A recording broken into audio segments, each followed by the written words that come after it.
Welcome to On the Edge with April Mahoney Brains. Here, this is the spot where the conversation is pointed, the guests are sharp, and the responses are never dull. Welcome home, Brains. There's only one requirement to hang out on the edge, is that you open your big brain and close your small mind. Did you bring your thinking caps? It's time to put them on, because the conversation starts now.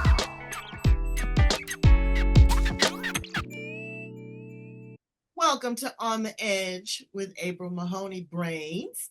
How are you today? I'm asking for your highest and greatest good. What else is possible, and how can it get any better than this? Today we are talking with Deidre Brooker, down south in my favorite place, the land down under. This woman is amazing because not only is she an ordained minister, but she has stitched her way through life. She started making garments at a young girl. Now she is an ordained minister and helping coach people back with resilience, power, punch, and passion. Because you know what? We are one thread too short. Everybody is just hanging by a thread right now. I'm not kidding. All over the world, not just here in America, not just there in Australia, but all over the world. So how are we going to piece that? How are we going to patch that work back together to make it a full garment, a garment that will embellish us, and love us? We're going to do that with Deidre. Deidre. So welcome to the show. How are you, Deidre?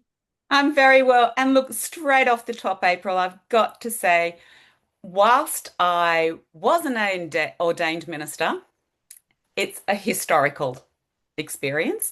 Wow. I'm no longer in ministry at all, have nothing to do with that. Need to qualify that right up the top.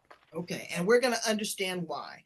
Because, Yeah, again, a lot of people, I don't know, traditional quote unquote religion, and I don't know what that was. We'll get into that. yeah, sure. It's not what it used to be. Definitely not, my love. No, Definitely not. no. Mm. And, it pigeonholes you and constrains you. Yeah, yeah. And Now, we chat. I'm an ordained officiant, but Lovely. hell, if they pray to Peter Pan, I'm right with you. I'm Tinkerbell. I don't have a problem with it. So tell my brains a little bit about you and how you show up in the world. Well, today I'm a woman of great capacity that has been developed in the chalice of great adversity. And I live from the premise that with knowledge, which is gained through the adversity, comes a responsibility. And this is how I show up today, is that as a woman of wisdom, a matriarch, I like to see myself as, who has a lot of people who come to me. I have a lot of people who will start a conversation over anything, complete strangers. And I've always had this capacity to ask one question that starts to form the opportunity of trust to be built. And as a result, people just open up to me. And this has been happening my whole life. And by doing so, I've learned how to hold space for people. And in doing so, it creates the opportunity for them to explore what it is that they want to say and how they would like to, perhaps just with one small step, start a journey of transformation. Right. And that's what I'm about. It's about the one small step that starts to bring the sorts of changes that ultimately cause people to unlock what's inside of them so that they can reconcile it and start to function at a higher level so that who they are on the inside, at the core, who they were put on this earth to be, and often as a result of childhood trauma or events, they don't show up the way they want to. Mm-hmm. There's a disconnect. There's a space where rather than being that constant person, they dip in and out. And so they start to self sabotage, they start to self abandon. And in doing so, it actually betrays the core of who they are. And Right. I'm all about the returning to home, to self, that internal space of actually Some going, this is people, who I am. some people have never identified with that. They have never come to grips with it. I was talking to someone not too long ago, and they were saying that a person very very casually and very conveniently always forgets. Oh, I don't remember that, or that Mm. really didn't. Did Mm. that really happen? Really, this? But that's their coping mechanism. Look, They we don't want form to the most, identify. yeah, and you're absolutely right. We form what is known in psychological terms as maladaptive behaviors, Mm, and they hold us in safety, and that keeps our nervous system is it's a like a an automatic response, something that we don't consciously engage with. It's a subconscious place that our nervous system holds us in safety. It forms a narrative. And for those of us that had experienced trauma when we were in a pre-verbal state, so before we could speak, right. those events are captivated in our bodies. Our bodies are holding on to that narrative. So when we're at a space where we know that there's something not right at the core of who we are, and epigenetics today, science has come so far, it now has exposed that our DNA, the expression of our DNA, Oh, can change with the epigenetics. So trauma events can change our DNA. So while somebody might forget, that's a coping mechanism that our brains have beautifully installed. I mean, we are magnificent beings. We truly are. Like the capacity that we have to actually stay alive and survive through all sorts of adversities is phenomenal. I know. Tell us a little bit about your history and some of the things that you experienced to lead you up to this point. Well, I was one of those quirky little individuals that arrived on the planet between a 15-year-old and a 14-year-old. Oh, wow. And back in the time when I arrived, I was a massive inconvenience. Today, if a young woman is pregnant, social services will help take care of that baby with her. They'll keep mother and child together. But back in the day, as soon as I arrived on the planet, literally came forth from her body and I was taken away. She heard my cry. She never held me. She never saw me. I never saw her. And I was taken to the nursery in the hospital and I was left there for 11 days. The Wow. only time I ever experienced any kind of connection with anybody was nursing staff, which would rotate through to be picked up, fed a bottle, nappy changed, reswaddled, and put back in the crib. I never had the opportunity to bond with anybody until I was placed with a mum and a dad at 11 days old. And in doing so, I was with strangers, people I'd never known, didn't know their smell, their voice, their heartbeat, nothing. And as a result, I formed a very strong bond with food because the only time for those first 11 days that anyone ever held me was to feed me. And look, the people who I was raised by did the very best that they could. And I called them mum and dad, and they lived into their 90s. And I've only recently lost my mum, and amazing people. They did the best they could, but they were children of the Second World War, both had incredible PTSD. So their trauma back then, we didn't talk about PTSD. It wasn't known. Dad was a big drinker, used his fist to communicate, so we all experienced a lot of domestic violence, including my little mum, who was a third of his size. Beautiful English rose of a woman, short, dark, curly hair, beautiful peaches and cream complexion, 21-inch waist. Beautiful What? woman. Wow. Married to a man who was 6 foot tall, a big burly man. And look, couldn't get people more opposed than the two of them. I was adopted into this family. I'm the middle of three kids, brother either side. Raised in a beautiful environment on the northern beaches of Sydney. Lived the dream. It was a bit like Gidget on the beach, most weekends, riding surfboards and playing in the surf. Had a fabulous education, had everything available to me. Really did. I was a very, very fortunate young kid. But because of childhood trauma, I developed, obviously, we didn't know it, but incredible complex trauma and PTSD. Was dyslexic, had physical difficulties, and today it would be called an acquired brain injury because of the trauma. So it rewired and hardwired my brain. And I then, as a result of that, and some of the things that I experienced are atrocities. I was assaulted by a gentleman who visited our home. He was a Catholic priest. He spent a lot of time in our family, and he assaulted myself and one of my siblings.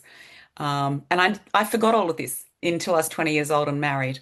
Mm. Um, But, the capacity of the human brain to develop new neurological pathways is phenomenal. So Right. whilst all of that trauma sits there, what kept happening to me was I'd keep engaging in processes of change and trying to resolve this trauma, and I just couldn't do it.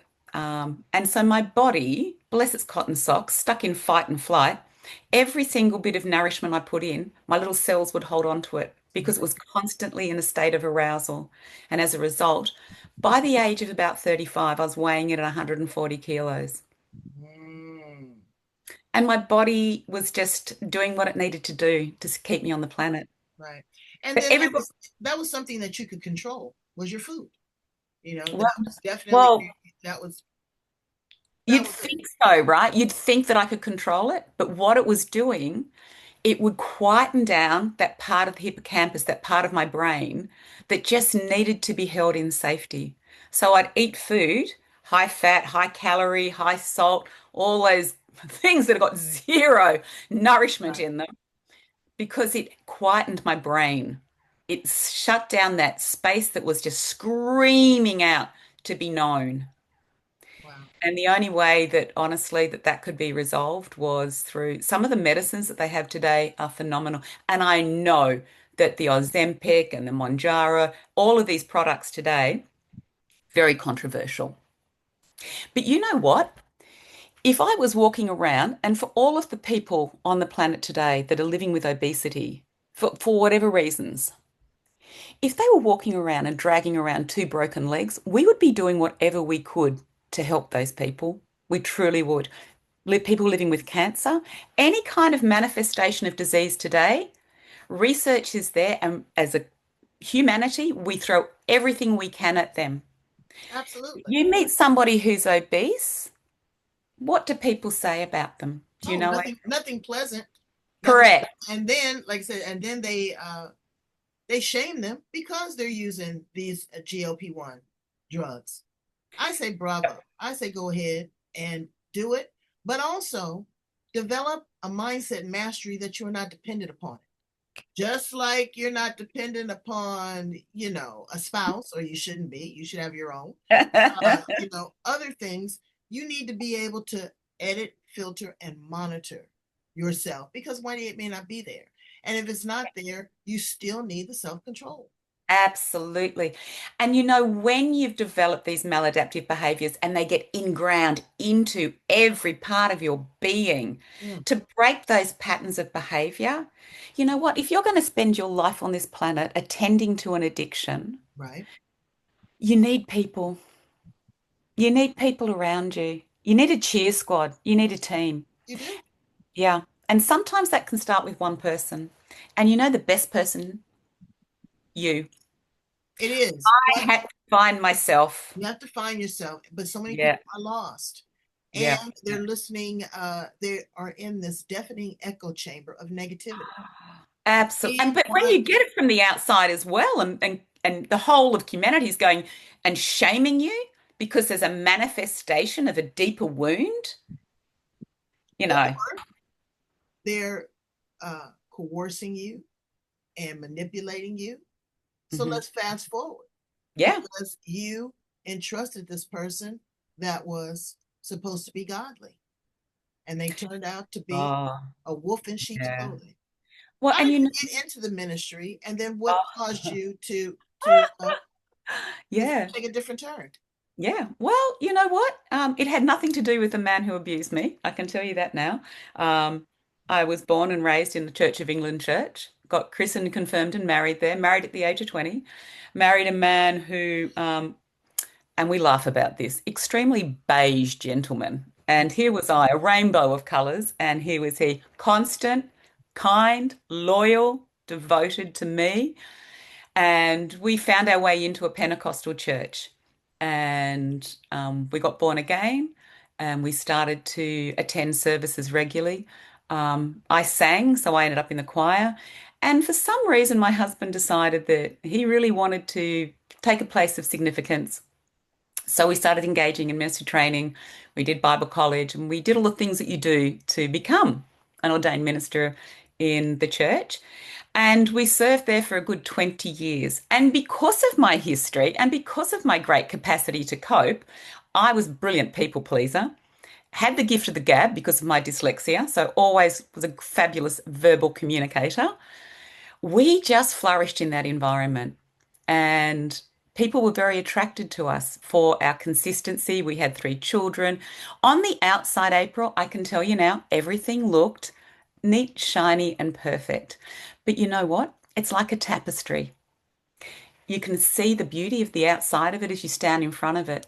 But when you dare to turn the corner and look behind it, you Mhm. see all of the details. You see the knots. You see where they change thread. And you know what else you see? You see the blood stain from the fingertips that created it. Wow. But Wow. no one ever got to know me. No one got to know me. And when I misfired and when I malfunctioned, and I did, people shunned me and they shamed me. And it got to the point where that spilled over into our children's lives as they were going into teenage life. And one of my children experienced a sexual assault at a youth camp. And the church basically told me to sit down, shut up, or they'd toss me out. I ended up getting sacked from leadership and from ministry. And as our family stepped away from that environment and we moved, we were on the western seaboard of Australia, we moved back over to the eastern seaboard. I slowly but surely, my faith was deconstructed. And you know what? It was nothing to do with necessarily a personal decision. It was a space of looking for and looking behind Right. what this word of God was, where it started. We started to actually look behind.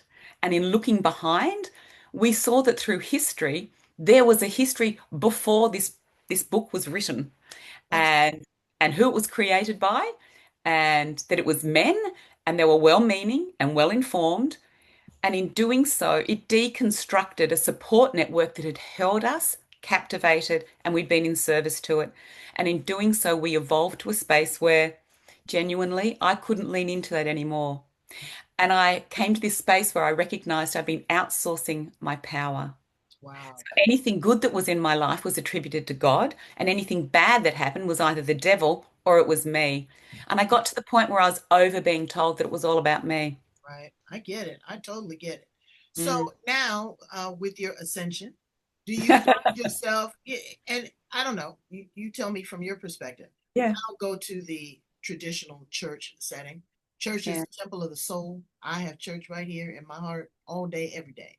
Um, mhm, but when you moved away from the ministry, yeah. did you find yourself being more inquisitive about the supernatural, about quantum physics, about energy, about source, because I'm finding myself landing very comfortably in that place. It's Oh, girlfriend. not about You're talking my language now, it's April. not about the doctrine. It's not about the book. I've read the book. I can refer to the book, but I'm talking about the source. Okay. Yes, And yes. that is where we are now. I get goosebumps Ah, every time I think about it because we are absolutely. at the crossroads of the change of civilization, not humanity, not racism, not social economics. We're Yeah. talking about what this meat suit is going to evolve Oh, into and the soul. absolutely. There is so much that we don't know. Ah, So much we don't know. And yet, when you do lean into what we do know and you get curious around that and you start to dig deeper and you start to lean into what other people are speaking about and the zeitgeist and what it's putting out there, it opens up the universe in such a new way. And when you start looking at the source of energy and the metaphysics of that, you recognize that it's contained and yet it's so immense oh that my God, it's overwhelming. It's to the point where it it's can be. and me, I ask source energy. I call him Gus, God, universe, and spirit. I said, can you give it to me in bite-sized pieces? I said, because this is huge. Mm, But mm. with that, I also ask for individual discernment because I don't want to be whitewashed into a situation that a Mm. lot of people found in religion. I want Mhm. to be Mhm. able to take and have a balance. I Oh, want to ascend my gratitude. I want to pay my love forward, but I want to be able to see that sheep in wolf's clothing. I want yeah, to be able to say no, because yeah, that's a complete sentence too. I it want is. to be able to say, stop. This Mm. doesn't feel good. This doesn't act right. I'm not ready for this. No, That is a part of maturity. That is a part of growing up. yeah, yeah, it is. It is. It is. And it's a magnificent thing to come home to self in that space. Yes, yes, it And is.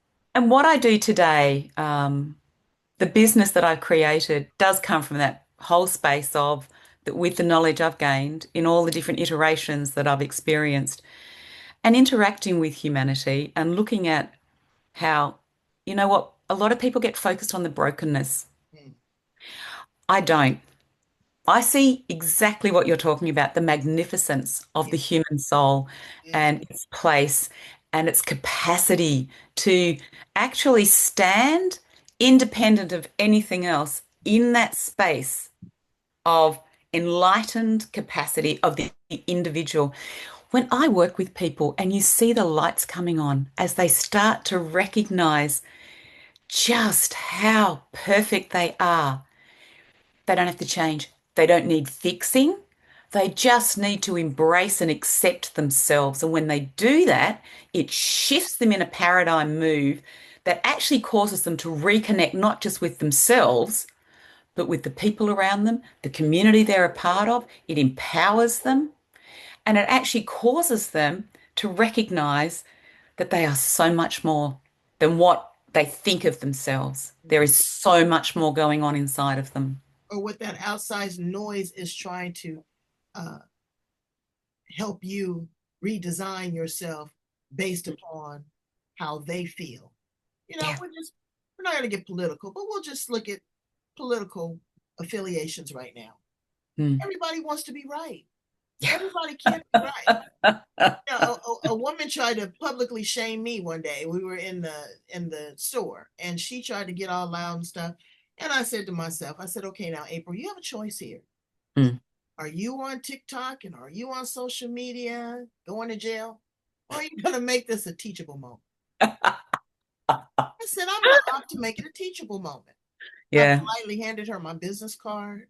I said, look, I don't know, what your zone of genius is or who's hurt you. I said, but I'll treat you to a cup of coffee and we can talk about Oh, it. But to good on you, publicly girl. try to shame me and argue Yeah. with me, that's what you're not going to do. And I Mm. just surrendered. I just surrendered. As we walked out the store, she Mm. looked at me and she bowed her head in shame because she knew she was wrong. Yeah. Yeah. I got in the car and patted myself on the shoulder and I said, good job. Good on you, April, that you didn't scratch your eyes out. But But you know what, April, when you talk to shame, okay, so for people who have experienced the sort of history that I've got, at the very core of everything about us is that shame. And that shame is like a cloak that we've worn and it's we just drag it around. And as people's opinions come upon us, as they speak over us, as they see us, like you saw that woman that day, it gets heavier and heavier and heavier to wear. Coming forward and taking that off. That's exactly the work I do with people, is helping them to take off that cloak of shame. let's And talk about that a little bit more. mm, Tell us, mm, define what it is, the work that you do, and your ideal client, the person that is ready for this. Because brains, we can talk all day long. We've if been we can. there, done that, and we wear the t-shirt. But are you ready? You got to be ready for this. This is not for shit and giggles. Okay? This I is mean, not. that's a part of it, but it's good to have a laugh. But But yeah. this is really transformational. When you talk about transformation, she's not going to turn you into a duck. You Mm. know, we're not going to, do anything silly. But are you really ready to change? And Deidre is she's an Australian white woman. I'm an American black woman. And I know you say, well, how can she help you transform? Mm. It's not turning me into something else. It is allowing me to escape and be who I always was meant to be by Oh, asking amen. questions, by deep Yeah, meditation, yeah, by holding space, by the foods that you eat, the people that you associate yourself with, because brains, you are what you eat. And you are who you hang around. Absolutely. Some of these people you absolutely. got to let it go. Yeah. So tell me a little bit about your ideal client and the work that you do. Well, April, my ideal client is a woman over the age of 40 who has been living in devotion and dedication to her partner, to her children, to her parents, to her career, and has come to a space where she's like, what else is there? Because we all do. We wake up one morning and we are just done with everything we've been in service to. We love it, we hold it dear, it's what we're all about. But we've become overshadowed. We've got lost and we've been believing that we're less than. Our light has been dimmed and put out and snuffed out.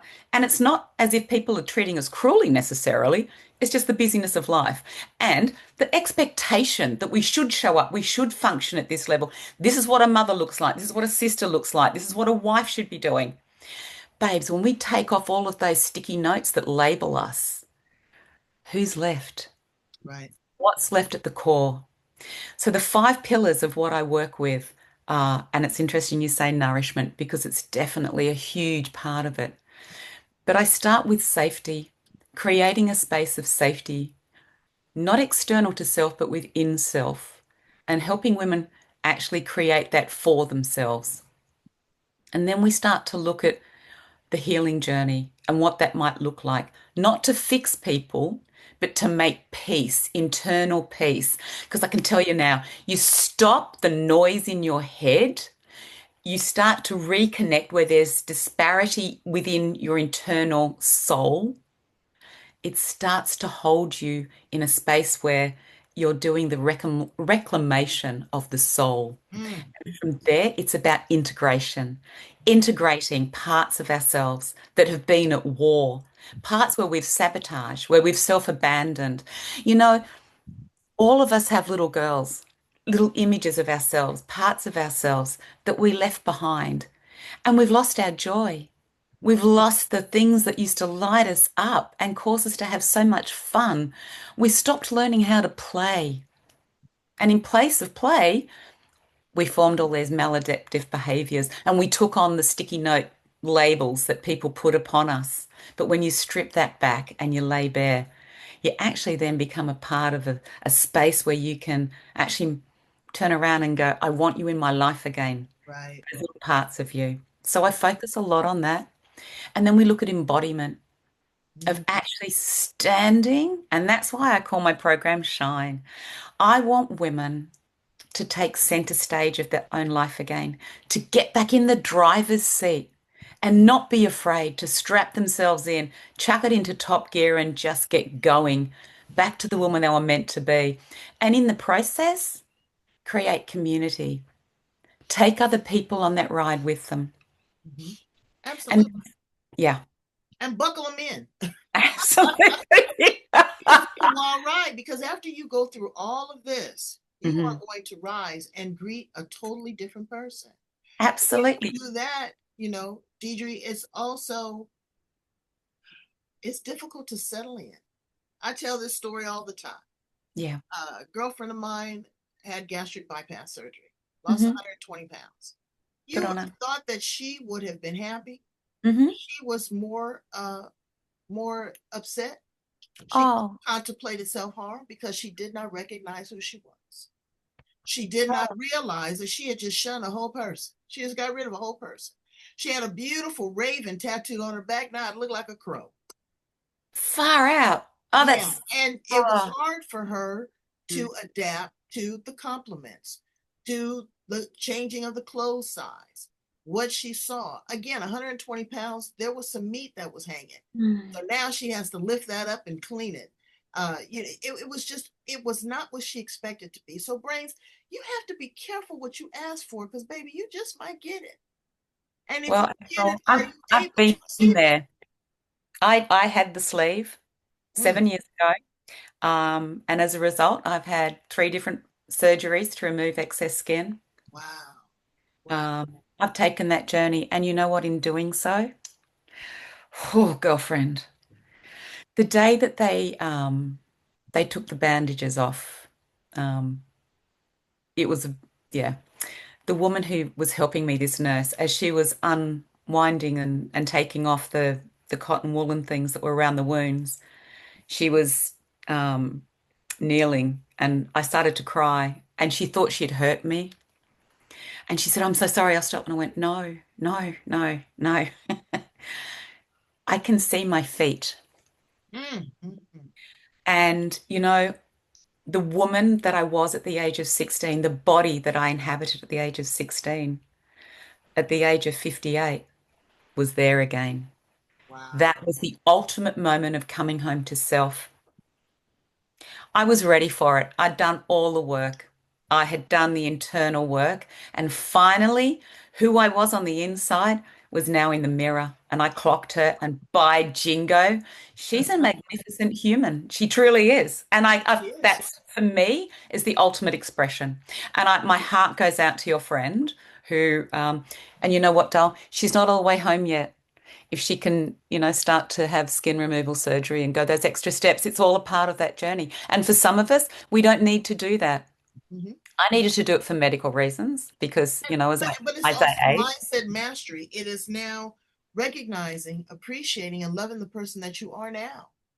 You know, absolutely. again, that's why I said we have to be careful and we have to be mindful of the things that we ask for and that we want. Yeah, And yeah. then every step along the way, good, bad, or indifferent, you have to be grateful. You have to Great. be grateful. And there are no quick fixes. No, And no. we are all unique. We are all different. What's right for wrong for one is not right for another. We've got to find our own pathway. We don't want to be like anybody else. No, We no.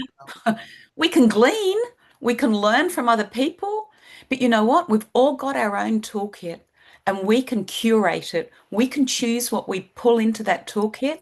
We Yes. know what works and what fits for us. And I tell you what, there's nothing better than having a toolkit that's actually curated and created that's fit for purpose for you, the individual. And Let's that's talk where my about passion rises. It's seriously, talk it's about a where I'm fit. all about. That's Sorry, what I doll? want to get into. I want to talk about a fit Yeah, because you are a seamstress babe. extraordinaire. Yeah. And Mhm. my daughter, I don't sew. I give it to them. But my husband has taught my daughter how to sew.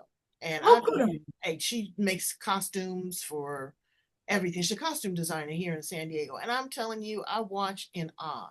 You have, made a mark when it came to children's apparel for school uniforms, but much Correct. beyond that. You said you made your first garment at 6 years old. I did. And you know what? This is the beauty of our humanity and the expression of it. In amongst all of the utter shit show that was going on in my universe, my absolute place of safety was with a needle and thread and fabric. Mm, mm, In my mind, I spent a lot of time creating. And today, the stuff that I dream up, the things that I've created, the women that I've dressed, the garments that I've produced, my pinnacle was my second daughter's wedding gown. mm. Absolutely magnificent piece of work, just stunning. And she shone beautifully that day. But creating wearable art for me became an expression of who I am. And it meant that people didn't look at me. It was like I was playing a part. I Mm. could put on a costume and I could go out into the world and I could function dressed beautifully and magnificently.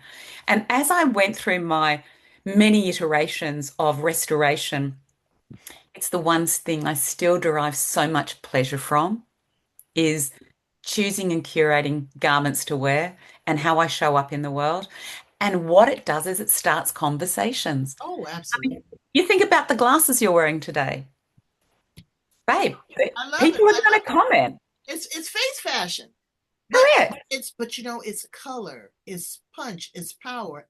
And seeing how that you were a tad bit overweight, you were able to still feel a sense of beauty Yeah, because you could create how your outer appearance absolutely. perceived I had and perceived control by over it, right? control It over. gave me control. It gave you And it gave backbone. people something to talk about other than being 140 kg. Mhm.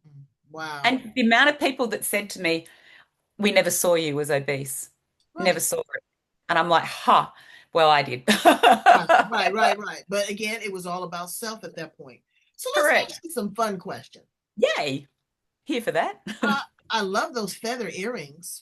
I They are, haven't, again. So, okay. they're I beautiful. call in people who are creatives, and these are made by a beautiful friend of mine, and she did them just for me. Oh, and they are gorgeous. They So are. if you were a bird that had those feathers, what kind of bird would you be? Babes, I'm an eagle. You're an eagle? Oh, absolutely. You know what? I love to soar above it all, take a huge step away from the small-mindedness and get a big world perspective. Absolutely. I love And that. soar above it all. Absolutely. I love it. If you were an appliance in the kitchen of all places, what appliance would you be? The one making the most mess. Absolutely. Made it be the food processor with the lid off. Oh, goodness. On full speed. I love I it. love to stir things up, honey. I love to mix things up. That's beautiful. That's Yeah. beautiful. If you could time travel, go back to the past, stay Oh, here in the present, or mm. project to the future, where do you see yourself landing? Sorry, did you say project into the future? Yes. Oh, okay. Now you've got my heart. I want to, and I hope I am around to see my grandchildren have children and see how their lives play out. I have four magnificent grandchildren. The third one is 7 years old today, Oh, and they are my legacy. And yeah, I want to be around long enough to see them have their children and go on and fulfill their dreams and their promises. Because all the things that I've been doing in my life have been around stopping and changing, stopping the rot of my history and bringing generational shift and change. And unfortunately, I was a little older than I needed to be when I woke up to the fact that that's what needed to happen. My middle kid is a genetic counselor. And when she was doing her master's, I got the privilege of reading her, proofreading her papers. And I started to get an understanding of the epigenetics of trauma by reading this. And that was a big wake up call for me. huge. So all of my kids now are in processes of dealing with their own trauma and shit. And in doing so, it's then bringing the change and shifting the needle for their children. So by the time my great grandchildren come along, it's going to be Exactly. magnificent because all of this trauma would have been dealt with. And we do have the capacity to do that. We literally can go in and rewrite history. So We that's where I can, want but to you know be. what, Deidre, this is my thing. Yeah. You've got to have some pitfalls in life Oh, hell because yeah. Brings color. those things are really your best teachers. They are. Um, you can't If talk you them. allow them to, April, if you allow them to, if you stop and build a monument to that thing and you bind yourself to it, Yeah, you've got to choose to step away from it. You've got to make the choice because we all have choice.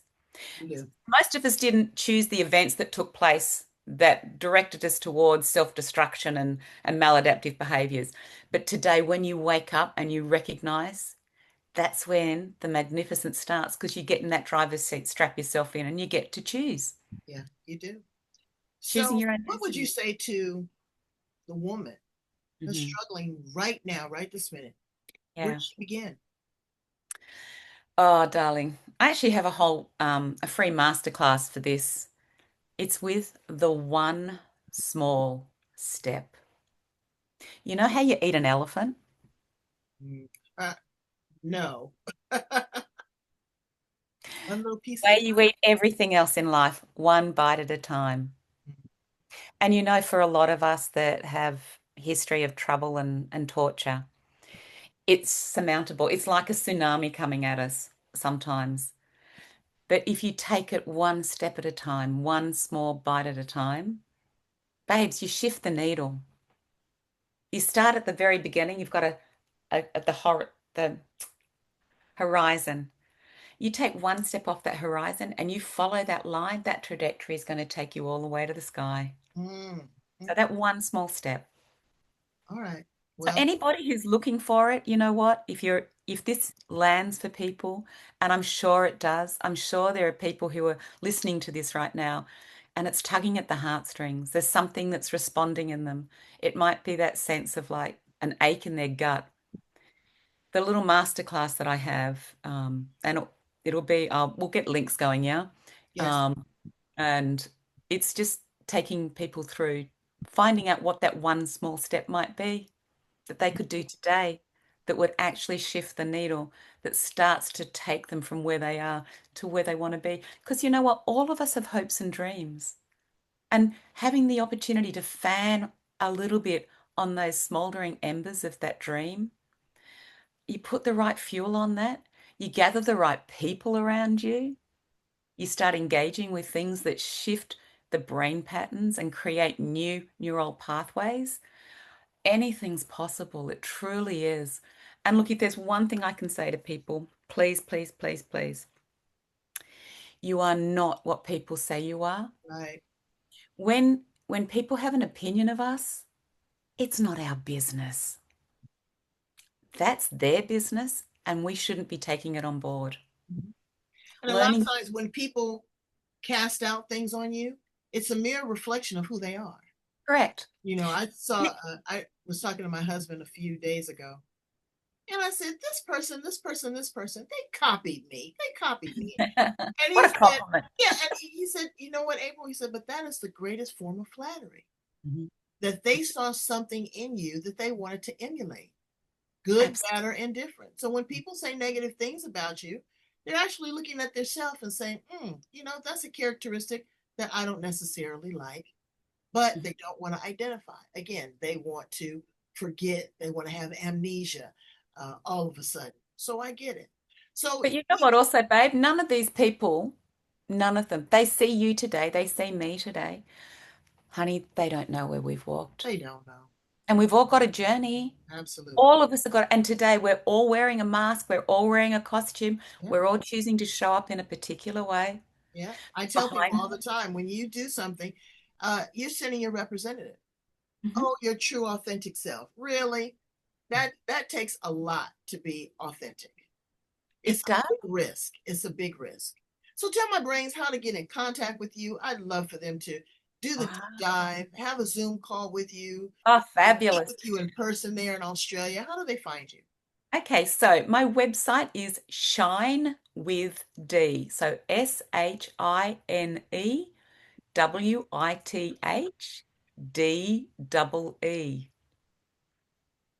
Shine with D. We're going to put all of her contact information at the back of the interview, brains, so that you can stop, pause, and even rewind. Listen to this again. Listen to how this resonates with you, how it impacts your situation. Look back at your generational trauma. Maybe it wasn't you, it might have been your mother, how your mother treated you. Men, I asked personally for you to look at that, because mama trauma is very deep and ingrained on how you're going to treat your wife, but also how you're going to treat your daughter and the expectation that she is going to have and how she's going to want to be treated. So if there's an issue, I'm sure, Deidre mostly works with women, but I'm sure that she will not turn you away, Definitely not. and I want you to uh, really do the deep dive. If Yeah. not for me, but do it for yourself. Start to Yeah. journal. Think about these things. Come out of the fog, Yeah. because reality, it did happen. You can try to Yeah. pretend like it didn't happen. Oh, but it happened. And it shaped and formed the person that you are and your character. But also know that there is an opportunity to reframe it. You can maybe Yes. not erase it, but you can No. definitely reframe it and become resilient and be able to use that as a coat of armor. Thank you so much, Deidre. You are a Oh, wonderful, wonderful soul. Friends, go in and like, love, share, and subscribe. Yes, I need to keep raising those numbers. I'm doing really good, but I can always do better. Share this with someone that you know. It's a deep conversation, but it's nice and it's easy. Don't be tricked up by what somebody else is interpreting to you from that doctrine. from that book. You read it for yourself.